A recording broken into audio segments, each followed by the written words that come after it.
Hi, my name is Josh Bates, owner of Wits End Comedy Club and Lounge, and I'm here on the Snackin Yakkin podcast with Big Ben Kennedy. That's so many words. That's so many words. I don't like words.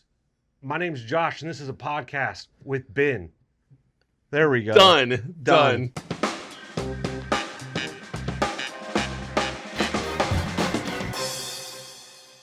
Hey, what's up, man? This is Josh Bates, owner of Wits End Comedy Club and Lounge in North Charleston. Just in North Charleston. Just in North Charleston. Just over a bridge. Yeah. Into North Charleston. That's right. And so I would say it's Charleston. That's me. But it is Charleston's only premier, awesome comedy club. And I have done the open mics here. Plus, it has been mentioned in if this is episode 45, it's been mentioned in probably 41 of them because so many comics have played here. Even the ones, the local businesses, they've talked about, oh yeah, you do comedy. Do you know Wits End? So you are making some serious waves, man. Everybody of every ilk. Forge Charleston Fitness Center, they know you. Everybody knows about this comedy club. So I can't wait for you. It gets bigger and bigger every time you go. And I can't wait till it is literally the spot. I mean, that's the goal. Thank you. Excellent. I mean, I'm glad to be a part of the Snackin Yakkin universe, the multiverse. I just want to create a scene. I'm a member of scene. it. No, that was our goal from the beginning, was to be, we are the only comedy club, but we want to be, really the goal is in the next 5 years, we want to be the best comedy club in the South.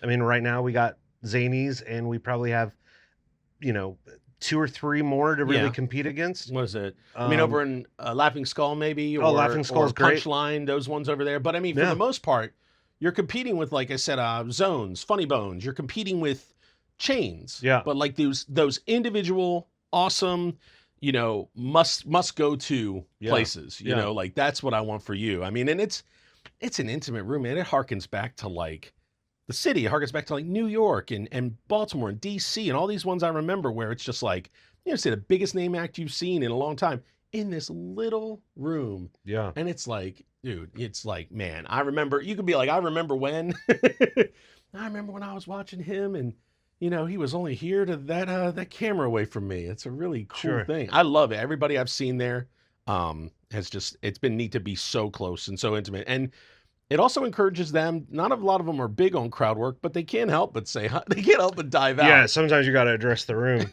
Yeah, I mean, you all are here. Sure, it was a plan from the beginning. I mean, the idea was originally, to maybe seat 200, and then I saw a picture of Richard Pryor at the Belly Room, and in LA, and I was looking at it, and I'm like, that's what I want. Is that the shot that you used for the mural? No, that's not the shot from the mural. That's another photographer. Gotcha. Which is funny story about that. I'll share here in a little bit. Okay. But yeah, the idea was to be intimate. I hate theater shows. Yeah. Unless it's an intimate theater. Yeah. Where it's high versus, way far out. Nothing worse than seeing a comedian on a big jumbotron. Yes. And then hearing the microphone echo. I wanted it right in my face, and I wanted comedy that was approachable and literally in your face. And I think the audiences want that too. I think they'd rather pay double the money and be in a more intimate space. Right. And also in a place like that, in theaters, coliseums, different things like that, everybody's trying to sneak video on their phone, which when comics are working on, their next hour, they don't want you giving it away on the internet. Yeah. But your place, you ain't sneaking a phone up. You're not sneaking anything. You're not sneaking a sneeze, a fart. Such a great... Nothing. Now, my wife and I were there for Mick Foley. Yeah. That was a great time. Mick is such a good dude. So... he was made for that type of room. Yeah. Michael Clayton was on here, and he talked about it. So we went out there primarily to support him. But, of course, she wanted to see Mick Foley. She's a big fan of his from way back in wrestling and all that stuff. Sure. And I was, too, to a great degree. But... what a cool dude, man. And those kinds of things, when you get to pull those off, like meet and greets and different things, when you get to pull off an event in your little space, it's just that much more awesome. I mean, it really is. Yeah, it's cool to see somebody, we're not going to get Kevin Hart ever, but we're going to get those. Never. Well, not never. It's not you got true. Hannibal Buress. Drop-ins are great. Right. You got Hannibal Buress. Yeah. Yeah, but how do you get to see all of those other people doing clubs like in New York City and in LA and in Chicago? And this is really the only way you can do it. We didn't have a format for that in the city. So it's Right. cool that we have that now. You were getting people at the Sparrow back when it was there, Park Circle. Sure. That Bobcat had done it, and he drops by a lot. He loves you in that place, man. Such a good dude. Yeah. He was doing the Sparrow, and you got some decent name acts there. More now that you've got the club, which I guess was partly the goal. That, and once you get it into a few comics' ears and they see it and they feel it, they go tell their friends, and then they go tell their friends, and it creates this little group. I mean, I owe a lot to like Shane Torres, Sean Patton, Sam Talent, because the three of them have just told all of their friends about it. Very cool. And have made it kind of like a secret fishing spot for them. Like, they don't want to let everyone know. Right. Because then they want to get the bookings. Right, they don't want to fight. Yeah, exactly. So that's really, I think, helped a lot. So the Sparrow was all helping us create what we have now. Gotcha. And Sean Patton told me, I was telling him that I was thinking about opening a club, and we were geeking out talking about these things late at night. And he's like, as long as you make comedy first, everything else will work. He's like, other clubs make it about the club or the liquor or the whatever first. Right. He's like, make it about the comedy and everything else will fall. And so I always make this joke with my partner, Rick Blind. So it's not blind, it's blind? It's blind, but I think it's blind. I mean, it's blind. I mean, I met him and I asked him. It's BLIND. It is, right. Yeah. I met him, I think the McFoley night. Yeah. And I even said, would you be interested in coming on my show? No, that is Josh. He said, Josh is our guy. He said, Josh is Mr. PR, everything. He said, I would never. No.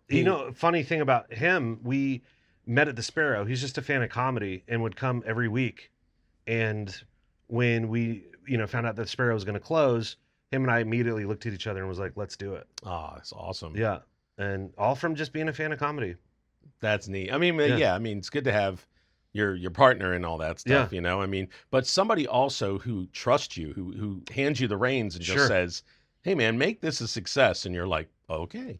Yeah. Well, that's what keeps me up at night. I mean, it definitely does. I mean, it's weird when you say, hey, let's do this together. But when you put a lot of money in a pot together and go, all right, Josh, go make this work. Yeah. It is some on the line, but then you realize our other partner, our small minority partner, but plays a big role. He said from the very beginning, if we're not having fun, let's not do it. Yeah. And that's been real motivating. Well, the second you guys might possibly be at each otother's throats and stuff, that's like, terrible. Why are we doing? Well, that, and like, we all have other things. They have other things in life that they're doing. And it's like, why else? We're not doing this to make a ton of money. Right. We're doing this to have a good time, to enjoy it, to be part of the town. Absolutely. Because if you're in the business for money, good luck. Right. Especially as an independent venue. Yeah. Like, even a podcast. Or I didn't start this for money. I hope one day sponsors and different things like that. But right now, it's a labor of love. It's absolutely what I want to do eventually one day. But if you don't put the work in, you got to have a product first. It's never going to pay you back. So you're building the product, and then eventually it's like, oh, now it's starting to pay for itself. And then the step after that is now it's paying bills. Correct. Yeah. Correct. I mean, and people forget that. They just instantly want to go, how do I make money? And when you start it and you realize you're like, oh man, I've been doing 20 episodes and nobody, and it's like, you're quitting too soon, man. I'll be at a year this June. And I told myself 2 years, I guarantee probably about 2 years, I'll probably have enough with like sponsors or somebody locally that it'll pay for itself. And that's the best I can hope for. Yeah. Which is pretty much just renting the space. I mean, and maybe paying for my Adobe suite from all my editing. Hey, if it pays for that Adobe suite though, that Adobe suite is quite expensive. I got it when I was a student and I was able to use my student email. And then once I stopped, and it was for nursing school, it wasn't even like graphics. Yeah. It was like nursing school. They were like, oh, cool, you have an EDU, and then I stopped and they were just like, cough it up. And it got way expensive after that. It was a lot more expensive. Do you want to get into your snack real fast? Dude, let's get into the snack. All right. Well, we're going to get into, his choice was Mountain Dews and oatmeal cream pies. And right here. So I don't know. I'm sure you've had a Mountain Dew on the show. Have you had a Mountain Dew on the show? Yes. We've had Baja Blast. We've had caffeine free or something. Yeah, but I don't Mm-hmm. think I've had a high test true Mountain Dew yet. There is no other Mountain Dew. The other Mountain Dews are fun. You know what I mean? Yeah. They're like, I can't even think of a good Well, I like either Coke or Pepsi. I don't care for wild cherry. I don't care for vanilla. I don't care for Starlight or whatever the hell they were doing this past summer or 2 summers ago. Yeah. When they got rid of 7-Up. Yeah, they were like, it's Coca-Cola Moonbeam. And I'm like, who gives a shit? Yeah. And they're like, oh, it's Sprite Chill and Sprite. Well, did you hear what happened about that? No. There was a lady her name was Sierra Mist. And What? she sued them. And they sued her, and they went back and forth, huge legal battle, and they lost. And now it's Starry. Now it's Starry. Because Sierra Mist said, "Nuh-uh, it's my name." Even though I think it would be great to have a Josh Bates drink out there. Yeah, I would be bragging. But the closest thing to a Josh Bates drink? Mountain Dew.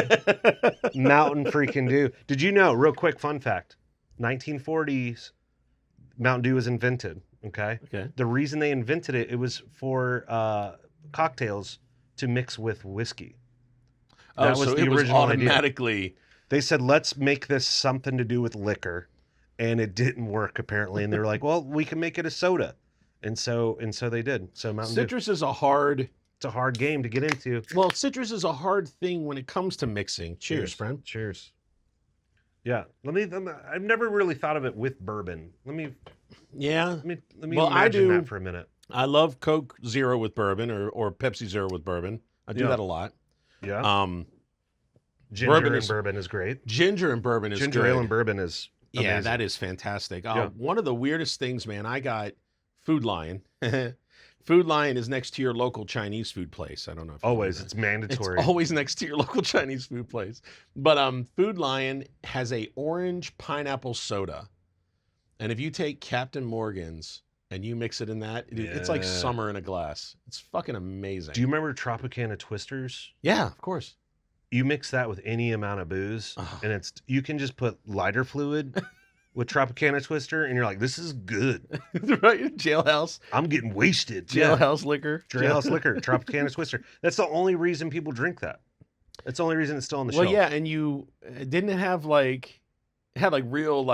carrot juice in it or something. You used to be able to spin it and see. No, it was V8. That was the V8 Fusion. V8 Splash or something. Yeah. Yeah, the Fusion. Yep. That was weird. They were like, everybody's saying like, the cloudiness is, the label couldn't have said it bigger. The cloudiness is supposed to be happening. It's the vegetables. It's the vegetables. Yeah. But no, Mountain Dew is so good. It is.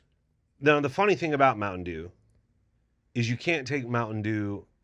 A comic said this. I can't steal credit from Mountain Dew, you can't take to a job interview. You can't sit down in a job interview and put a Mountain Dew down and have a conversation because someone's automatically going to judge you. You know what I mean? Yeah. Like you think it's just from the years of branding? Well, I think it's either a water or a coffee. Because think about it. If I walked into a job interview and I had a big old Mountain Dew next to me, you'd be like, that's a weird choice. Why is that? Well, I mean, if you had a Coca-Cola, you just seem all-American. Yeah, you're like, oh, okay, he's drinking a Coke. Yeah. But a Mountain Dew, you're like, whoa. Whoa, or like dude. If your doctor walked in and he's like, hey, Ben, how are we doing? Let's take a look at your chart. And he's drinking a Mountain Dew. You'd be like, I don't want that guy to be my doctor. What's up with that? What's up with that, man? He was drinking a Mountain Dew. You know he yells at his friends. But think about it. If he was drinking a Sprite, that's fine. Yeah, a Mountain Coke, Dew's the red fine. one. Brisk tea. But a Mountain Dew automatically brings in questions, and I want to know why. Do you remember Coke's competition, Surge? Yeah.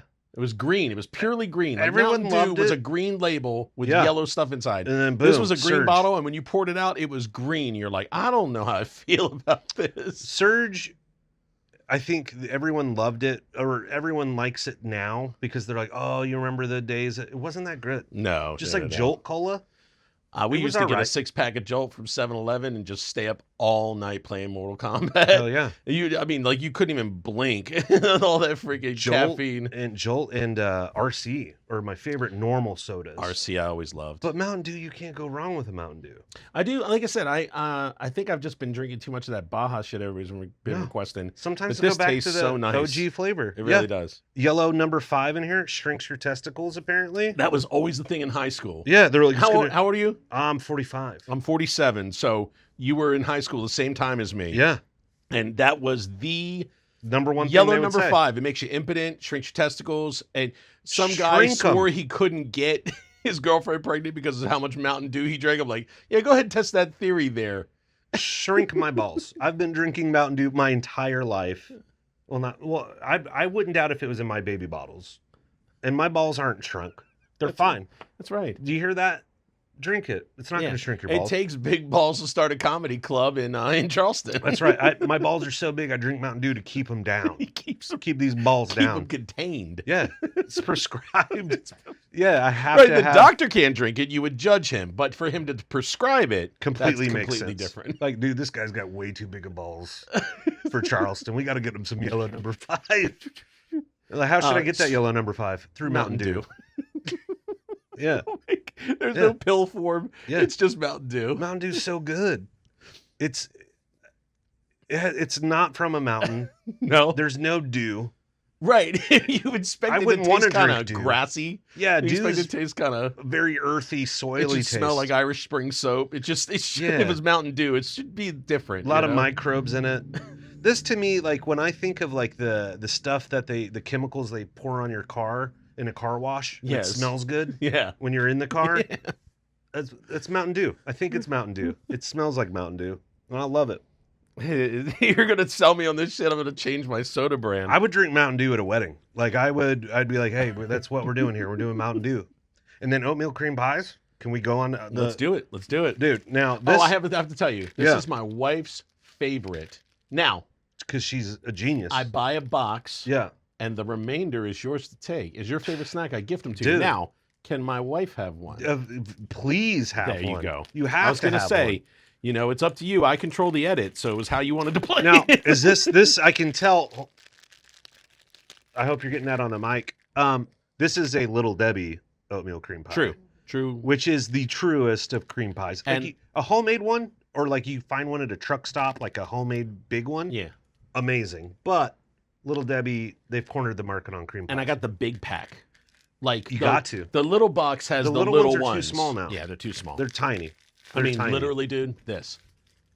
Like one biter. Yeah. One biter. You go in, or you go. Okay, so a couple of things I used to do as a kid. When I got these, so we were allowed 2 snacks a day, right after school, and then like right before bedtime if we had the grocery. Gotcha. We were a Little Debbie family for sure. To make the small ones, because we never got the big ones, to make the small ones last, I would eat the oatmeal around, like I would leave the cream to where it was just cream left. Oh, gotcha. So I would sit here and just go like, just nibble it all the way around. You know, I would just like a circle. Just keep going. Yeah, I would just nibble it. I'm making a mess now. You're fine. That's why the carpet's got a pattern. So you do, that's right. So you either do it that way or you just go. Well, ham. see, the double-decker now, oh shit, that's in the stores. The double-decker is that. It's like something about it. It just tastes better. The fudge round double-decker and the oatmeal cream pie double-deckers in the gas station is so amazing. So my wife, she's an evil lady, and she doesn't like me having joy in my life. So, if I had a box of oatmeal cream pies like Little Debbie's, she would lose her shit. She would lose her mind. So she's not going to watch this. Oh, she'll watch it and she'll just shake her head and disbelief. And I'll keep the box, what's left, in my car. Oh, you should. Yeah, definitely. But what I was getting at is I haven't eaten one of these in probably 5 years. Well, I know you've been losing weight. I've been losing weight. You've been doing the thing. Yeah. And so this is so fucking good. That's what I was worried about. Because when you requested it, I was like, I'm relapsing right now, Ben. Right. I was like, am I going to put him off the wagon? Yep. I'm going back to my 300 pounds. This is my 300-pound life right here. That's what I said, dude. My material on stage talks about, I did this at the New Year's show at Frothy Beard Off-World. Mm-hmm. I had the In girl Somerville? on here, Mm-hmm. and it closed. It's Dang. gone. It closed February 28th. I just put that episode out like February 9th or 13th, and it was gone. So it's cursed. Your podcast is No. cursed. Don't start that So you're saying rumor. No. I'm closing down soon. Don't do it. Don't do it. I'm going to gain all the weight back and eat oatmeal cream pies on the side of the street. But I sit here before you. My weight yesterday, yesterday was 400.6. Mm-hmm. Okay. And I was like, at New Year's it was a little bit more than that. Yeah. You know, so I said, I'm at a crossroads. I said, my doc ideally would want me around 210. Yep. Right. I said, so I can work real hard at that, but it's also 200 pounds the other way to my 600-pound life, and I could be famous there. You were at a crossroads, sir. I said, it's like, and I could have all the pizza I want. I said, and I'm not going to be like in a bed like, oh, my life. I said, because I got personality. I said, I would change that show forever. Or you won't. Or you'll be too tired to do that. You'll be like, know, it's man. all up here, but I weigh 600 pounds now. Can you imagine? You just feel like you're on a Gravitron 24/7. Oh my gosh. Just held to the freaking earth. You're like, ugh. Yeah. Like, this was funny. I was in Ohio last week doing some shows. I saw it. And in the beginning of my set, I talk about, at the time, I think it was like I lost 56 pounds. And at the end of the show, people are coming up and talking to me, and they go, it's really great that you want to lose 56 pounds. And I said, no, I lost 56 pounds. And they went, oh. And they just kind of looked at me like, and I was just like, fuck you, dude. Like, I was so sad. I was so sad. Another one of my bits, I said, man, I when you weigh 400 pounds, you have to lose 100 pounds just to look like you're trying. Yeah, I said, I lose 100 pounds. I said, and you see me 300 pounds eating a salad. You go, you know what? Good for him. Good Even for though I've already him. lost a fourth grader. Yeah.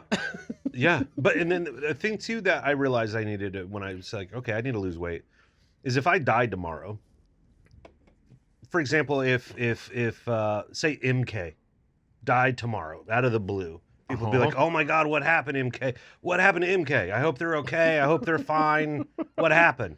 If you hear, oh my God, Josh died, you would go, yeah, Well, I mean, he was a big guy. right. It's kind of his fault. Nobody would give, like, they would give less shits. Yeah. So I'm losing weight to get everybody's Sympathy.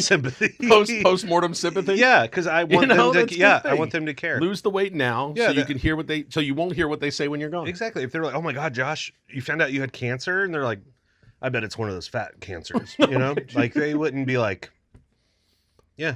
I bet you it's pancreatic for the amount of strain he put on that thing. Yeah, well, all the balls, the big Oh, old it's ball balls. cancer. Big Yeah. old ball cancer. Big old balls.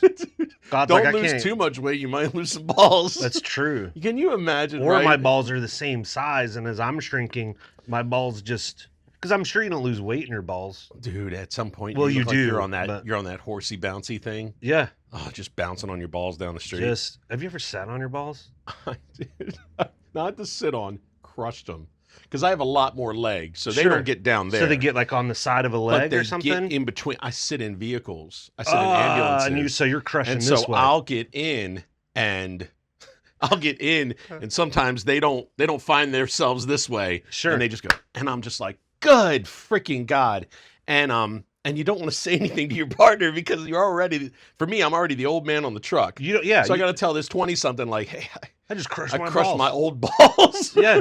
You don't want to do that. No one wants to hear that. Oh, sitting on them is not possible. I mean, I pray to God they're never low enough to get past these tree trunks, but if I lose weight, they are. So I'm that's screwed. a minus. Maybe it is worth going 600 pounds because if you lose weight, you're gonna sit on your balls. Oh God. It happened. I didn't like it. Oh.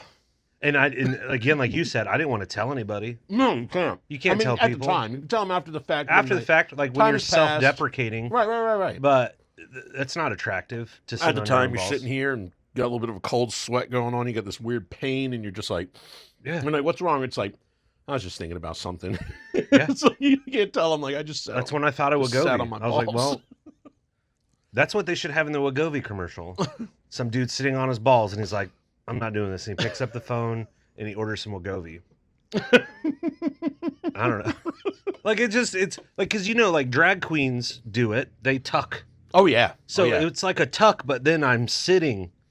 You know what I mean? Like, they're almost not tucking all the way, but like they're. Oh, no. I think they're tucking up. I think They're pushing up, going. Yeah. and then.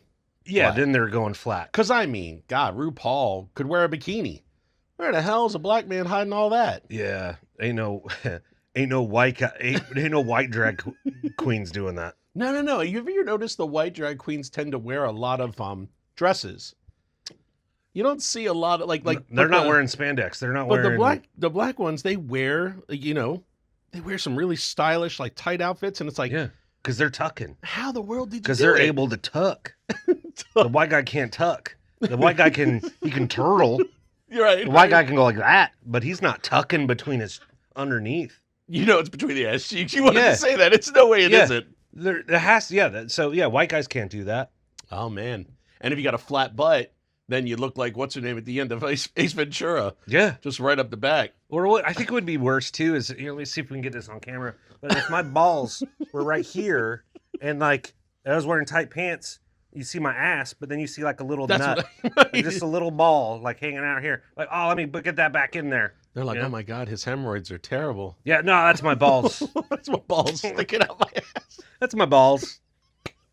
Yeah. This is definitely one of the more off the rails one in the best way. Yeah. I get a guest every now and again, and we go off the rails like this, and I have to listen to myself giggling the entire edit. It is so much fun. This is what the people want. Yeah, give them what they want. Yeah. Give them ball sitting. Yeah, I mean, I can give them stats about Mountain Dew being founded in 1942. So it's an interesting time because it must have been a sissy because there was a war going on. They weren't out there fighting the Japs and the Germans. They were making Mountain Dew. Yeah. Yeah. So it must have been a draft dodger. Oh my gosh, right. Probably was.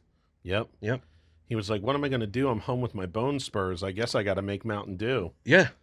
That's right. Guess I'll make Mountain Dew and go sit on my balls. That's a weird thing. It's like he already had a name for it. He didn't even make it yet. Yeah. He already had a name for it because they got to go make Mountain Dew. And everybody's like, what is this Mountain Dew? It's like, I don't know yet. That sounds like a weird euphemism. I'm going to go make Mountain Dew. Right? I'm going to go bang my sister in West Virginia and go make some Mountain Dew. Go make that's what a Mountain Dew was prior to 1942. When you made a Mountain Dew, it was a child with your sister in West Virginia. West Virginia, I love you. Please don't be mad at me. Hey, your West Virginia listeners, it's all right. It's Mountain Dew, baby. Yeah, my uncle lived there. He died there.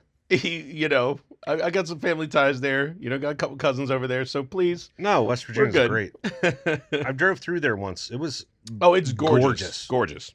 Wheeling, We just drove I through think there is in the where I fall. went from. Wheeling, West Virginia? Wheeling? Yeah. That's north. That's right up like Wheeling's almost like the Ohio line. I think it's way up north. Yeah. Because I used to play Morgantown. Ah, yeah. And then I think I played Wheeling, and then I played Mentor, and then over to Erie. I had a run that went up that way, and it's all like it's literally like the Pennsylvania border, the Ohio border, and the You're West always Virginia on a border when you're in West Virginia. Well, that's true That's what too. I feel like you're always on something. The middle's a mountain, so you don't do that. So everything's just built around it. You go off a mountain and you're in a different state. We drove through it. We went home to Baltimore. But That's a scary drive. Yeah, it's Like it's up and down. Dangerous. It's an up and down. But November or something like that. Just the colors on those mountains, man. It was unbelievable. Absolutely unbelievable. My son and I it's our first dad and son road trip. We had taken family road trips, but just him and I by ourselves. And we had a blast, man. This podcast is sponsored by visitwestvirginia.com. There you go. That's West right. Virginia. No, Virginia's for lovers. What's West Virginia? They're Hokies, but I don't know what their phrase is. Besides, you got a purty mouth. No, well, that's from Deliverance. Yeah, true. Yeah, true. Yeah. What is a Hokie? I think. Well, Hokie's their mascot. It's their team.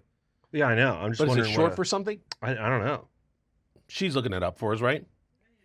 There you go. That's my Jamie. Yeah. That's awesome. Look that up. I never had one of those. In 5 years of a podcast, I didn't have one of those. Well, I didn't have someone looking I'll up. Tell you what, I just remembered to get back to something. Circling around. Yeah. So, you said making it about the comedy first. Yep. So, that being said, the decor, your paintings along the wall. Yeah. Norm Macdonald. The second one escapes me. We had Norm. We have Dave Chappelle. Right. Betty White. And so then you turn around and go outside and you have that mural because you were going to tell Yeah. me about that. Yeah. So you did put, it's comedy first in just before you even reach the stage, even before you even reach the showroom. Yeah. You're seeing comedy. You're seeing comedians. And it's Yeah. like comedy first, bar second. Yeah. Because everybody, you say, oh, try the food, try the bar. Because no offense to the improv, I played the improvs in 3 different cities. Yeah. It was primarily a restaurant. Yeah. They had great comedy, but they were really pushing. They're trying to make money to like chicken wings. Right, exactly. They're pushing chicken their menu. tenders. And so it kind of seemed sometimes it felt like the comics were like. So we're in Charleston, so there's already 1,000 bars, and there's already bars that are amazing. I'm not going to be the amazing bar. So I want to have the comedy that has great drinks and has a great bar, but the bar's not the focus.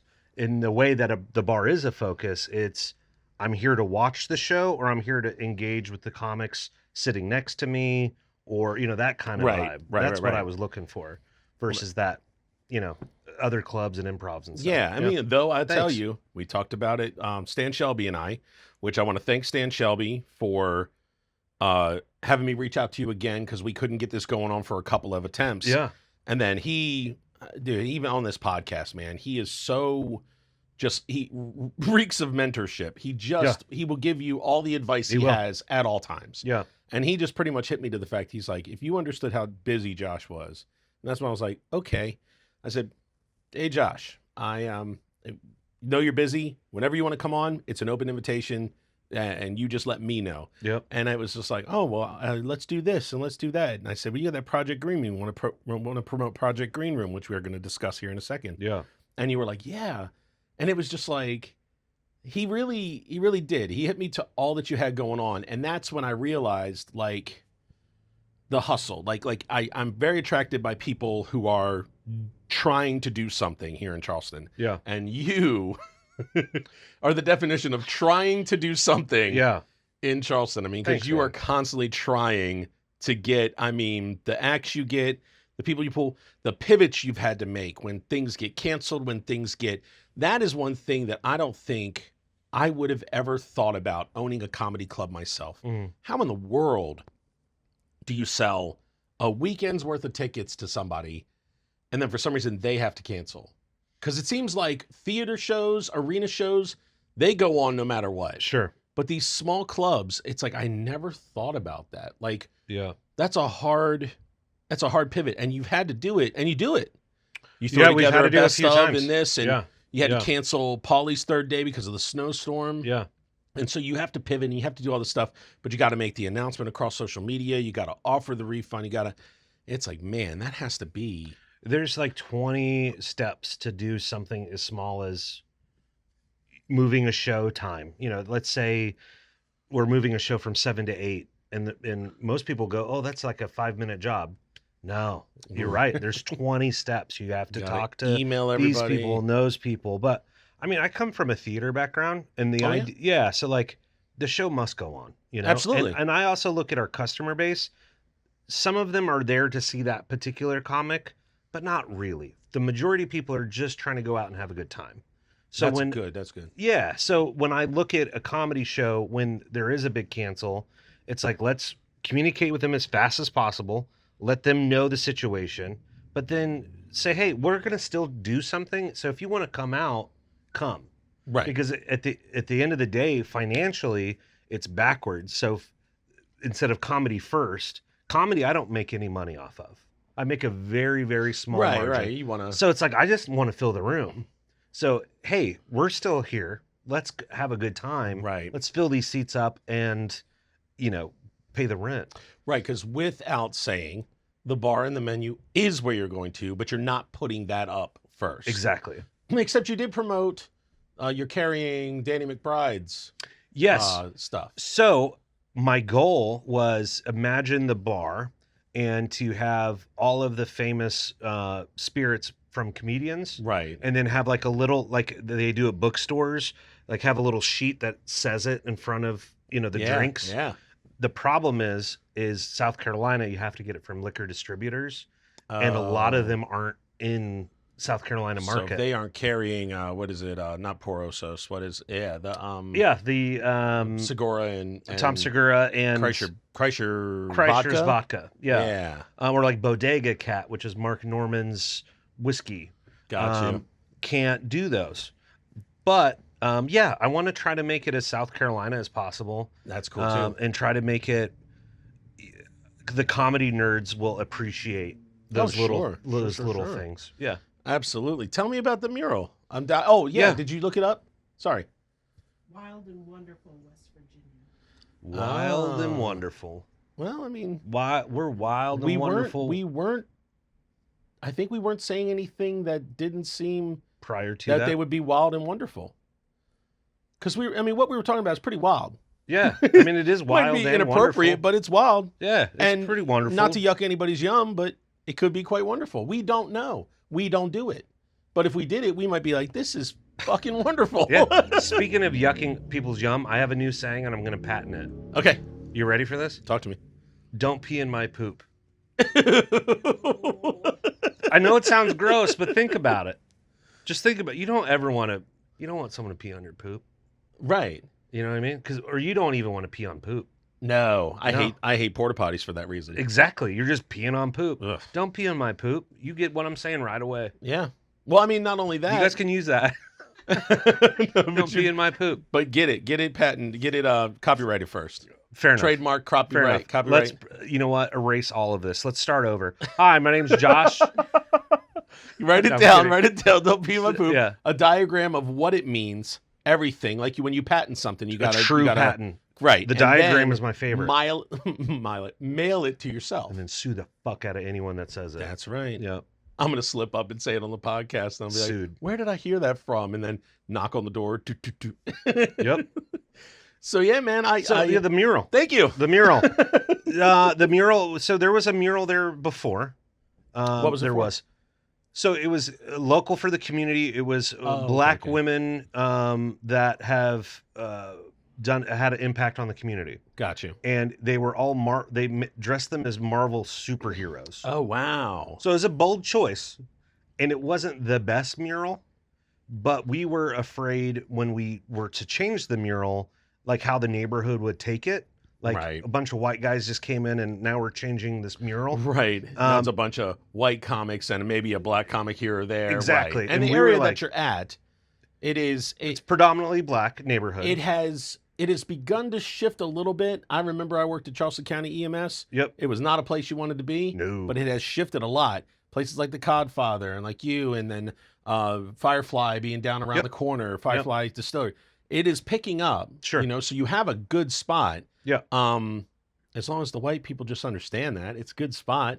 If you're afraid, you're a pussy. Yeah, Get if you're over there. afraid, it's so funny too because we'll have so many comics from New York come in, and they'll like go walk down to the bodega or something, Yeah. and someone's like, "Hey, be careful," and they're like, "I'm from this is nothing. You from guys are New fine. York." Calm down." Right. Like these people are just living their lives. This isn't like 8 Mile. You know? Exactly. We're not right. walking around Baghdad. It's fine. But so we put the mural up, and I wanted it to be. Richard Pryor was someone that I loved as a kid, Absolutely. and of course in as adult. But he was the first dirty comic I ever heard as a child. Yeah. Loved it. You know everything about it. So Richard Pryor was easy. That, and I wasn't gonna put like a white comic on the wall. No, why? That would be weird. My first dirty comic was Eddie Murphy, Delirious. Delirious, yeah, ice cream, baby. God dang. I got some ice To cream. the shark, the G.I. Joe underwater. And then his brother pooped in the Yeah, fucking yeah. tub. Then Yeah. a big brown shark It came. was so good. Dude, we used to love that stupid shit, man. He was so dirty. Delirious was so good. And I think that's why he won't come back. yeah, because you can't. I don't think he can do. That, or it just doesn't even feel when you hear it, even no matter what side of the woke culture you're on or whatever, it doesn't sound the same on the ear. Some of the things. Some of it. The age jokes didn't age well. Yeah, like Raw. Eddie Yeah, Murphy's Raw. Some didn't of it you're like, age- yeah, it didn't whoa. age perfectly. Yeah. But I'll tell you what, I saw Rhett and Link. I'm a fan of them. Yep. I saw Rhett and Link live at Dar Constitution Hall, Yeah. DAR, and I was so geeking out over the fact that that's where Eddie taped Delirious. And I was just like, oh my God, this is where he taped. Here it Meanwhile, I'm was. here for this completely different event. And I'm just like, this was the place. We should get you the outfit from Delirious. the You thriller, should wear the that thriller on looking the outfit. podcast. Yeah. Yeah. You should wear that on the podcast. And then you can see how You I'm would sitting close to on my balls. Almost because on your balls. It was a very tight outfit on Eddie. He was sitting on his balls.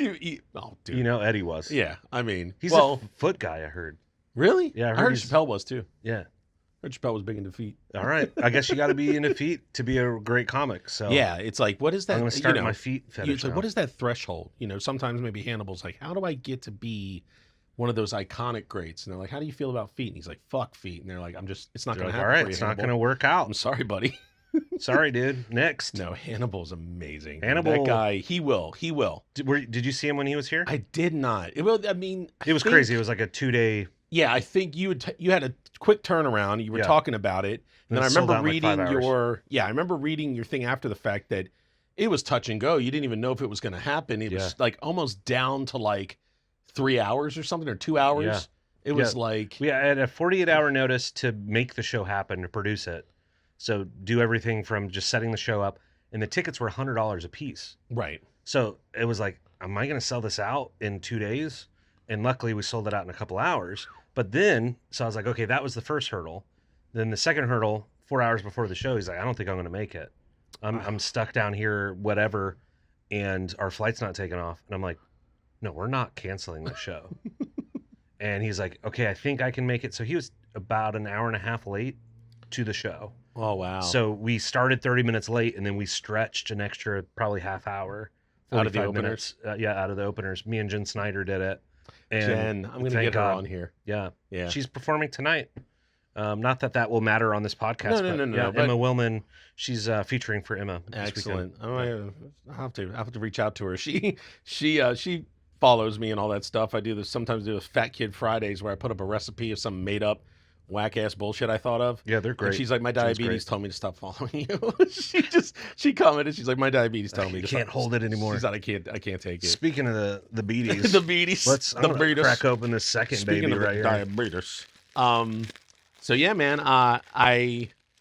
so let's see. I met you back then, and I see you here and there around the club. Yeah. You are always doing something, man. You're always behind the soundboard, back in the kitchen. You're always doing something. You're not one of those kingpin type of club owners who sits there on your throne. Pet my oatmeal cream pie. Like, hello, Ben. Welcome. I have a little layer. I'd be badass. Yeah. No, I don't. Petting oatmeal cream pie. Mm-hmm. I would love to do that part, but there's just too much to do. Yeah. Because even if I had the people to do it, that's the weird thing. It's really hard to give it away to someone, like creative freedom. Right. To be like, here, like even something on Instagram, to do an Instagram post, I get weird about it because it's like, I want to make sure it's on brand. I want to make sure it feels like the club. And to me, the only way it can feel that way is if I do that. Now I've gotten better, and if I let my staff do things and let them figure things out. But after a while, because I really want it to be, not saying other people can't make a good product, but I just want to make sure it's on brand, especially being new. And you know that. Being a startup podcast, you want to make sure that it's on brand. Well, I wanted to have extra people helping me here, but as I learned through a previous podcast, it's like other people have lives, other people have responsibilities, other people cancel. Yeah. And it's like, I'm not going to book you to come here on a day where you said you had 2 birthday parties, you have the club tonight and all that stuff. You have all this shit going on. And you want to come over here and give me a quick hour of your time. And then I'm like, hey, by the way, I fell through. You know, because the main thing is I have people sitting behind that right there. My wife, I have people who would sit behind there, my wife or my son, because if these end, if these cameras cut off, the audio stops working. And I don't know it. I've wasted so much of your time. So I always need somebody behind there.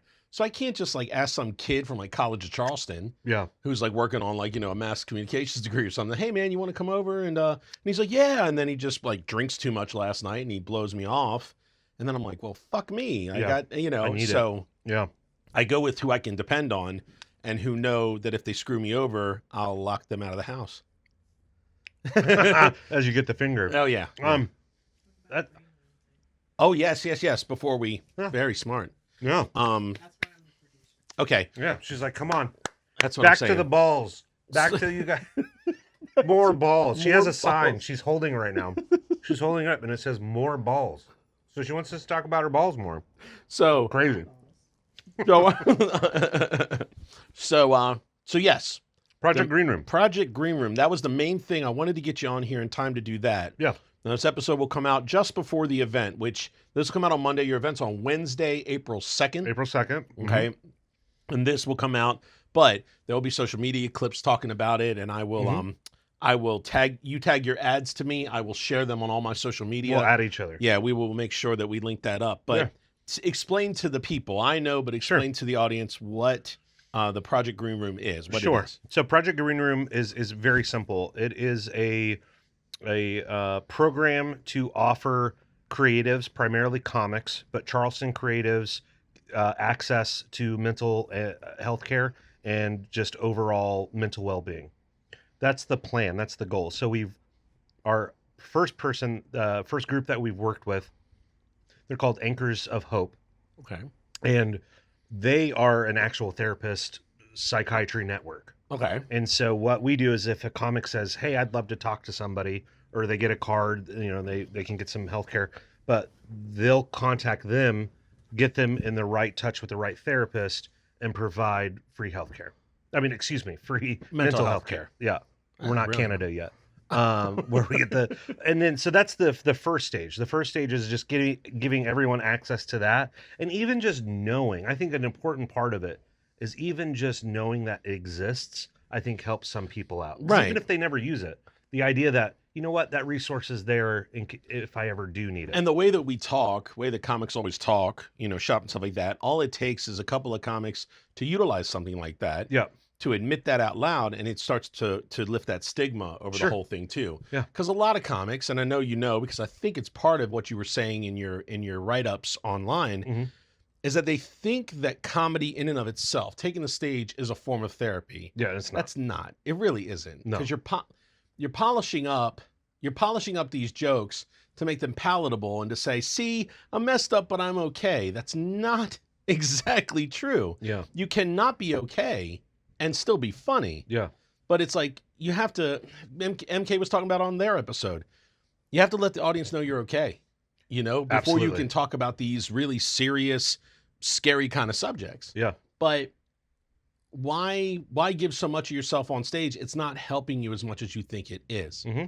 And so you have to turn around and admit to yourself, maybe I need to talk to someone. And really, talking to a person is just going to help you sort out some things, and you find out if you need to go further with that. Yeah. Maybe it's just a rough patch in your life right now. Sometimes it's a touching point. Yes. I used to make a joke when I would go see a therapist, and it's been a long time. I would go one day, and then once they told me when they want to see me next was the severity of how bad I thought I was doing. So if they were like, hey, let's get something for next week, I'm like, oh no, shit, I'm not doing well. Or if they're like, we'll see you in a month, I'm like, oh, I'm doing pretty good. Well, yeah. It's a sad way to do it. I just thought of that. But no, I think comedians are very fragile people. I think entertainers and artists are. Creatives, most creatives, yeah. And there still is that stigma. I think the stigma is going away, but now it's a lot of financial access to it. True. Or they have a job that has zero, let's be honest, the local scene, comics, or artists in general, aren't the wealthiest people in the world. And we're not working jobs that necessarily have the best health benefits. Yeah, a lot of people if you're chasing your dream, side you're doing gigs. you're doing gig work, you're doing DoorDash and all that stuff, which doesn't have benefits, Yeah. And so that's true. And not having the access to it, whereas I do through her, and it's okay. But I mean, I think about all these kids. I mean, I say kids, and I say it with all the love in my heart. All the kids I've had sit in that chair that you're in they're right kids. now. They're children. They're really kids. They are. It's okay to say it. They're kids. They're kids. Some of them are half my age. It's crazy. Yeah, I'm old Crazy enough to to be think. some of their dads. Oh, I'm old enough to be most of their dads, I'm finding. Yeah. But yeah, the fact that, like I said, it would be available to them is quite, because we were talking about before we started, drugs and losing comedians to drugs and stuff like that. Mhm. Yeah, drugs are drugs, man. Everybody sometimes the party and all that stuff, but a lot of times drug abuse and drug use comes from that mental health. It's thing. a vicious circle. Correct. What came first? Sometimes the drug use, then the mental health, or the mental health, then the drug use. It's a dangerous combination So of you either could one. wind up heading some of that off at the pass before these kids wind up being the next Dusty Slay out of this area, but they find themselves in that world of excess. Absolutely. And they wind up going the wrong way, because Dusty had problems with drinking, and thankfully he got that under control before all of this fame hit. Because, And once he did, not even the fame, it was that too, but also his talent went way up once he was off the booze. He was writing more. And also he teamed up harder. with Nate, and Nate got clean. Nate got sober. Yep. I say clean. He was an alcoholic. He wasn't a drug addict, but he got got sober. Huge heroin guy. No, Huge. Yeah, You could just Nate, tell.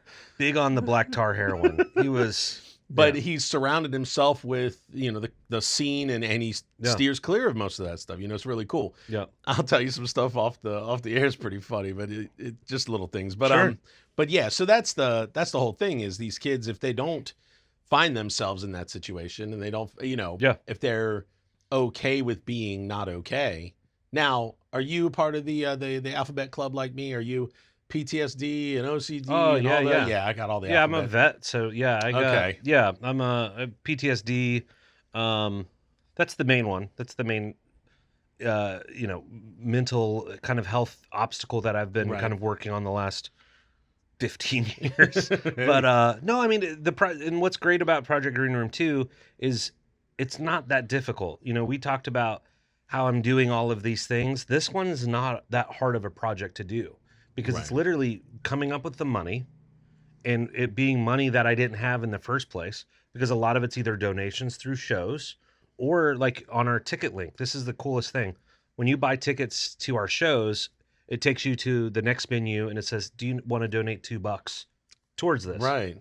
Right now, since we started it, like 65% of people that have bought tickets have donated the That's extra money. Fantastic. And it's so it's just easy to Now, get, I'm going to be at the event on April 2nd. Awesome. And that's what all the All of proceeds that from is that going to Project So you Green Room. plan on doing those? You plan on doing these like monthlies or quarterlies or something? Quarterlies. For that? Yeah, quarterlies for now, because I think what's also happening is we're getting a bank of the money and, that's going towards healthcare. And then what we also want to do is start other programs where it's not just, for therapy, but there may be some other things that we can do for comics. Or if like someone's sick or they're hurt, like there's almost like a money that we can help go towards that Got too. you. Yeah, because we So- raised a lot of money for Rossi's Yeah. sickle cell crisis Yeah. and all that stuff, or his hip surgery he was saving up for and Sure. all that stuff. Yep. So when you do a charity event, man, Charleston shows up and the comics show up and we all support each Rossi's other. was a great one. It was of that. that was a great night, and Yeah. I was so proud of everybody, man. I don't think there was a single comic who didn't throw the hell down. Yeah. Everybody, and they were like, "Oh yeah, the crowd really came ready to laugh." I said, "Please do not sell yourself short on that because a crowd can turn in a second, but each and every one of you was just as funny as the one before and the one that followed. It was one of those nights that I just couldn't stop smiling. Yeah, it was a good show. Everybody was great. Yeah, that was fun. I mean, you, Keith D, Tim Heckel. I mean, people I hadn't seen in years. yeah. And they come up there and I was just like, wow, I haven't seen them in years. And they were hilarious. And I was just like, that's cool. So what's your lineup for the Project Green Room show? So Project Green Room is myself and we have Nameless Numberhead, which is Henry, Riggs, and Mari. They do Rip City. Oh, okay. So this is like It's improv style of improv style. It's more like short, like form improv. Okay. But they're unbelievable. We also have MK, MK. on the show. I think they're Love going to you, do dude. great. I think MK's doing really well. MK's doing MK. great. Well, I talked to them today, and I'm forcing myself to be a mentor for MK.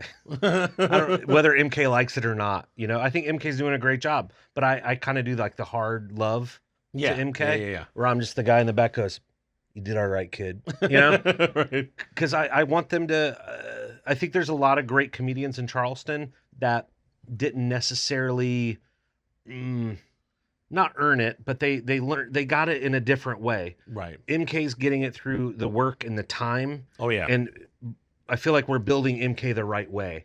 Oh yeah. And I wish more people had that process. But MK wants to do this. Absolutely. This is what MK told me they want to do. yeah, And that's what I and they're showing that, which is really cool. Like Yeah. I said, you got any any family or any entanglements? I have cats.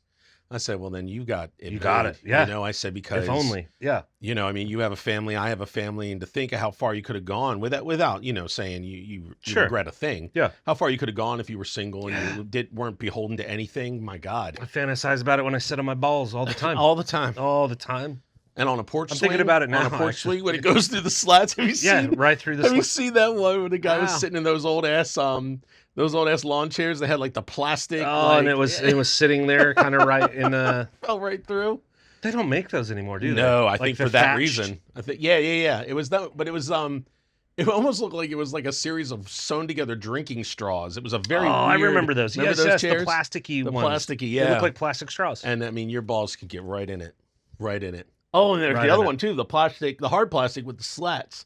Yeah, Boom. a lot of Get one through ball there. issues. With Yeah, those. man. And that's what we deserve. Basically, every guy who We ever do. said, if he gets your monthly time a month, get over it. It's like, yeah, okay. You're about to fucking sit on your balls, asshole. It's so funny. Like, just if you were an alien coming to Earth, and you see men, and they're walking around all macho, and they got these like little balls that just sit between their legs. And you're like, that's a weird spot for that. Completely vulnerable. So just open And will just there. cripple the biggest, baddest motherfucker in a second. And they're just there, right Like, there. Yeah. Let me see. And then all of a sudden you go, blink, and you're like, And oh. they're knocked out. They're knocked out for the day. They're knocked out. Yeah.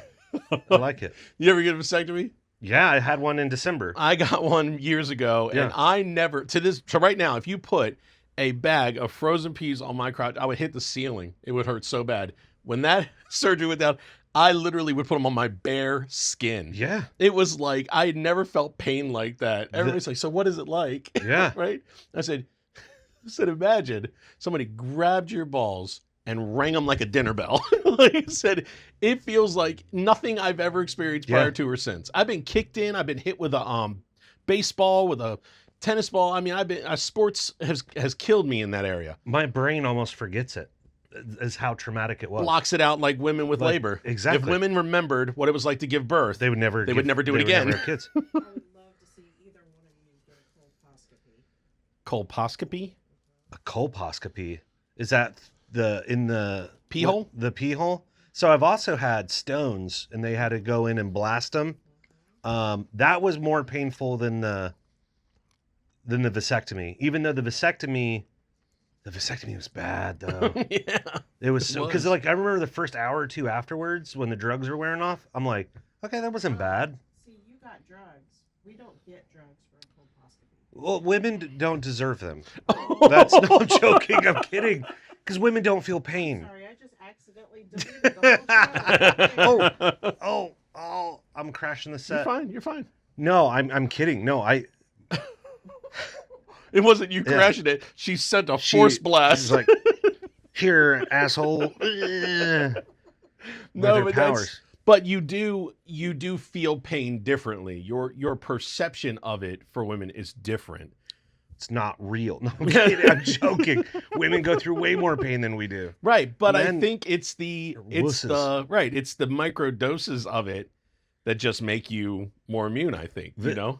Vasectomy was brutal, but from what I know from when I had stones, that I thought it was death. I was like, okay, I can die. I'm okay with that. I'm okay with death.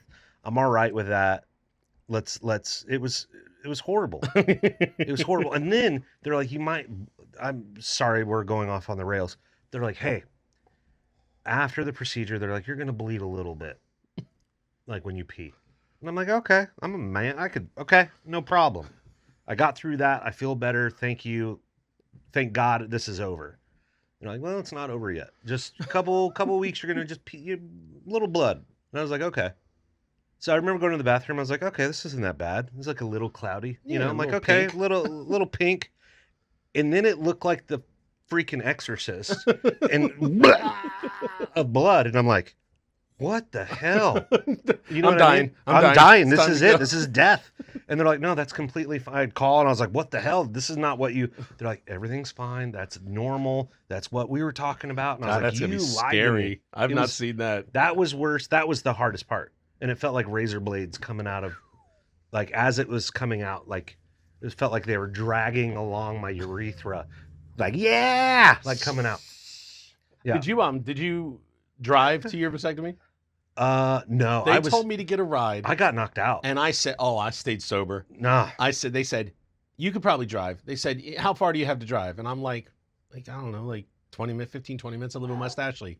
They were like, yeah, we won't hold your feet to the fire. Like, we prefer you to have it. We're going to hold your balls to the fire. Right. We don't Not your feet. Right. Here. They were like, wear some tight underwear. You should be fine. So I'm good. You know, Oh, I'm wow. leaving. I see her over at her work, and then I'm driving home. And then I hit that traffic on 61, and I start feeling it. I start feeling it, and by the time I get home, I am almost in tears. Yeah. And walking up the freaking, you can see me on the ring cam looking like I just got off a horse. It was so. No, I got knocked out. I wasn't. Yeah, it was I terrible. wasn't staying up for that. Really? No. I guess it was the local or something. I love getting knocked out. Oh, man. I've had a lot of colonoscopies, and I've not done a colonoscopy yet. She keeps telling me. You haven't done a colonoscopy yet? No. We're canceling Snackin and Yakkin, and we're going to do a colonoscopy right now. Shame on you, sir. 47 and never a colonoscopy. I will. Dude, I'm a frequent flyer. Medical personnel are the worst patients. Oh, I know. Yeah. You guys are the worst. We're the worst. Yeah. The absolute worst. But colonoscopies, like at first I was like, oh, these suck. And then now I'm just like, all right, let's do them. And I love being so put under. So you just do it just for the fun of it? Just to get put under. Or are they just keeping an eye on No, something? I had Crohn's disease. Got well, you. I still Okay. have it, but it's in control right now. Right, but it's in remission. Certain flare-ups and everything. Yeah, they gotta get in so there. they always got to check like every 2 years. Got you. So I'm a high flyer there, which is fine. But I love being put under. I get why Michael Jackson was doing it all the time. That's what I It's hear. great. I hear it's great. I mean, I transport people on the private ambulance side to procedures there on the propofol drip, and I see them, man. Their vitals are as smooth as can be, and they're out cold. And then as soon as they get to the place, all they do is just like turn it off, and the person goes. It's like that quick. Yeah. They put them under, and it's like takes like 40 seconds, and they come out in 20. It's like great. 20 seconds. You stop a drip, and they just come out. Morphine, meanwhile, they're like coming out, and they throw up, and like all this stuff. Propofol is just like an on and off switch for the human being. It's so wild. I was getting a colonoscopy once. Afterwards, the doctor was like, I have to tell you something. The whole time of doing this has never happened. But when you were being put under, they always they'll have you count down from like 100. And by the time you're at like 95, you're knocked out. Right. So they do that to me. I knock out. They do the procedure. And while they're doing it, I'm on my side while they're doing their thing. And out of nowhere, they just hear me go, 93, 92. And during the procedure, if something happens, they have like I think like a call sign they do to put everything down to make sure everything's okay. And so they did, and they were just sitting there for a minute, and I just went, yum, yum, yum, and then went back to sleep. So you fought the propofol for just a touch. For a tiny bit, and then went back to dreamland. Just enough to let them know, I know what you're doing, I guess. Right. I can hear. Yeah. You just don't know what's dude. Something. That scares the shit out of me when they talk about people in procedures who are like alert but unconscious. That's that freaky. Scares the shit out of me. Yeah. Yeah, I've never been knocked out. I did. Never. I did an upper GI without any knockout. Yeah. Wow, you're crazy. Are you scared of it? Are you scared of doing it and not coming 100%, back? 100%. We'll do one right now. I'm gonna hold your neck. I'm gonna pass you out. No, I've been knocked out. I've been knocked out. I Okay. slipped and fell at my house and was unconscious for 60 seconds. Okay. It's I've exactly like been that. knocked out. Yeah. It's like that. It's like I'm telling. It is. It really is. It's like, hey, everything gone. Wake up. Oh. And then by the time you realize, even when you're foggy, you won't remember a lot of the fogginess. It's great. It's a good time. Yeah. Don't do drugs, kids. Do the good ones. Yeah, do the doctor's supervised Yeah. chaperone, if you will. Exactly. Drugs. Yeah.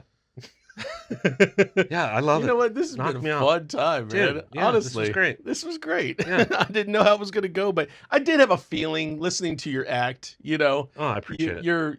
I was like, he's gonna bring some real funny, because I mean, even when you got here, you were like, who doesn't like oatmeal cream pies? And you're like, terrorists. Yeah, they don't. They You know? don't. That's actually not a lot of people know this. 9/11. A lot of people are like, "Oh, this conspiracy, that conspiracy." Oatmeal cream pies.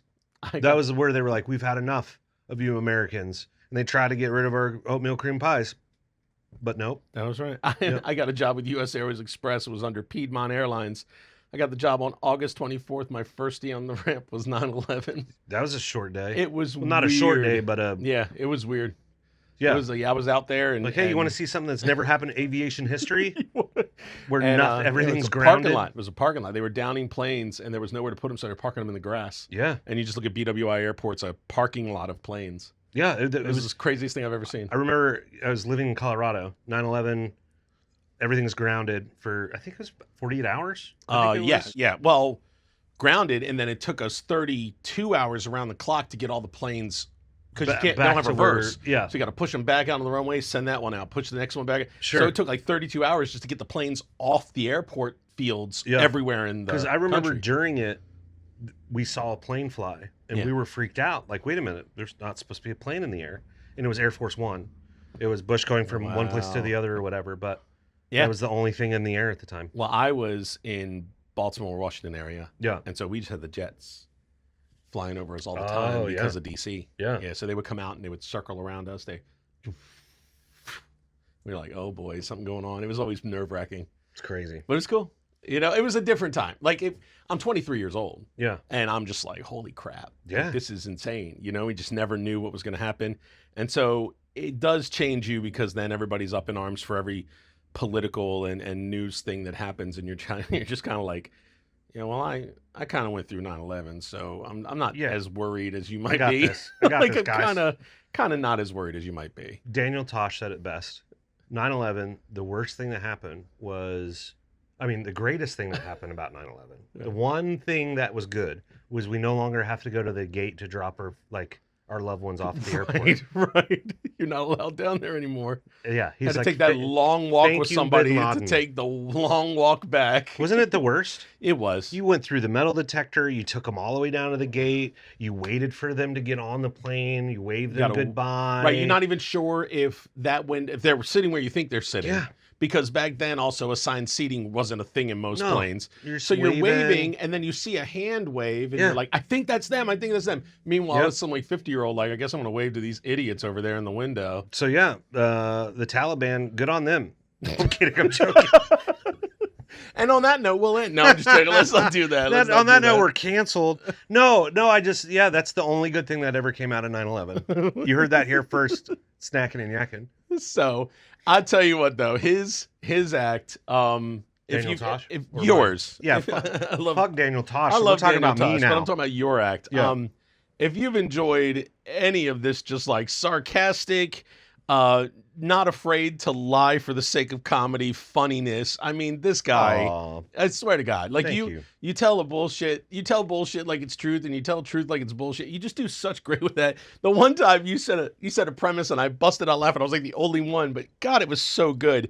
You had gone from talking about peanut butter. No, you went from talking about sex with your wife or something to talking about peanut butter, and you went, all right, well, in the king of fucking awkward segues, peanut butter in the jar, and I fucking lost it. And I was the only person, I guess because as another comedian, I was just like, dude, that is such a hard turn to make. Like, how do you marry those two jokes up to each other? And when you did it, you were just like, I think I'm going to go for this joke, but there is just no other way to get there. So here we go. Just doing it. Here we are. It's like maybe I find peanut butter sexy. I don't know how we arrived at this, but here we are. And I was cracking up. And I just wish I wasn't sitting so close, because as soon as I laughed, you looked at me. Everybody looked at me. I was like, God damn it.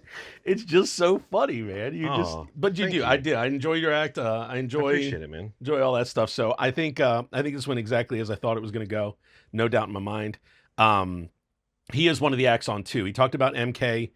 Is it Dan Sweeney as well? Dan Sweeney as well. Yeah. So MK, Dan Sweeney, Nameless Numberhead. Yep. Okay, and then you as well. Yep. And please, April 2nd, come out. Please. I mean, you've met MK through the show. You met him. I guess you'll meet Dan here soon enough. I'm going to reach out to him. Mystery Dan. Yeah. Mystery Dan. Mystery Dan. Ooh. I'm going to his daughter's birthday party. And that's one of the ones that you're okay. That's the one that I have to go to after this. Yeah. Well, then let's get you. Are you into the second one yet? Are you done with this one? Oh no, that one's for the drive, brother. Oh, you got a whole 12-pack to go for the drive. What? Let's crack open the last one. Yeah, can I get? Well, no, I'm still on this one. I don't want to. Okay. Yeah, no. Open it, baby. Yeah. Oh, man. Everybody, I'm going to center camera. Everybody, this was Josh Bates. Wits End Comedy Club and Lounge, downtown North Charleston. Well, just into the North Charleston line. What's the official address for everybody? Who knows? And you can find him, Wits End Charleston, on all social media. All of it. And you can also find him under Joshua Bates on all social media. Like the motel. Ah, there you go. There you go. I thought it was like motel's called Joshua Bates. Is that like a Howard Johnson's? Yeah, I was it's real like the confused. Hojo. I was The real Joe confused Bay. for the whole entire name. We're the Joe Bay. But thank you for snacking and yakking with us. We're gonna get out of here, get him to his birthday party. That's right. I will see you guys at the Project Green Room event, and I'll see you also next Monday. Take care, everybody. Bye. Bye. Thank you for watching another episode of Snackin Yakkin. If you haven't done so, like, subscribe, and follow. Also, hit up the social media. And don't forget about the Patreon, just $5 a month. And we'll see you back here next week to do some more Snackin and Yakkin.